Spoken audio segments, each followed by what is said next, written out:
इश्क मुस्तफ़ा सल्लल्लाहु अलैहि वसल्लम, उसकी कमिटमेंट के हवाले से वो पाकिस्तान में सर फहरिस्त रहे। और मैंने देखा है कि वो उनकी जिंदगी का महवर व मकसद सिर्फ यही था।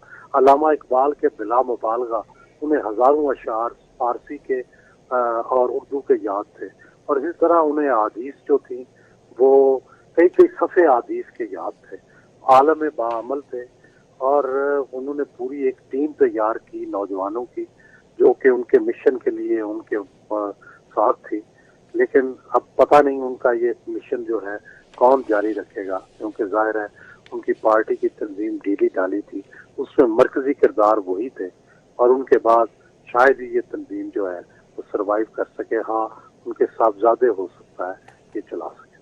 जो अल्लामा खादम हुसैन रिजवी थे वो बेसिकली महकमा औकाफ के मुलाजिम थे, और बहुत साल उन्होंने बड़ी खामोशी से जिंदगी गुजारी, बस एक मस्जिद में दर्स देते थे। लेकिन जो ही इश्क मुस्तफ़ा का मामला सामने आया तो उन्होंने अपनी सरकारी नौकरी को छोड़ा, और सरकारी नौकरी छोड़ के अपना आज़ाद जिंदगी बसर की, और एक तरफ गाजी इरमदीन शहीद और इसके अलावा जितने आशिक रसूल थे वो खुद उनकी जो यौम विसाल मनाते थे, उनके उर्स करवाते थे।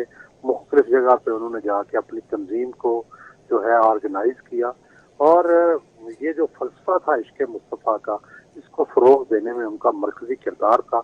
और फिर वो इसमें किसी से डरते नहीं थे, किसी मसलियत की परवाह नहीं करते थे।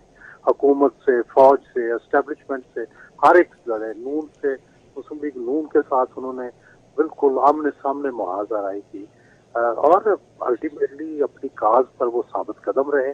और आखिरी जो उनका मार्का था रावलपिंडी का, उसमें भी वो फतह के फरेरे लहराते हुए वापस आए और अपने सारे मुतालबात जो है वो मनवा कर रहे।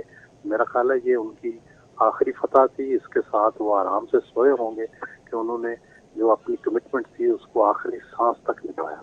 YouTube पर गूगली न्यूज देखने के लिए youtube.com की सर्च बार में गूगली न्यूज टीवी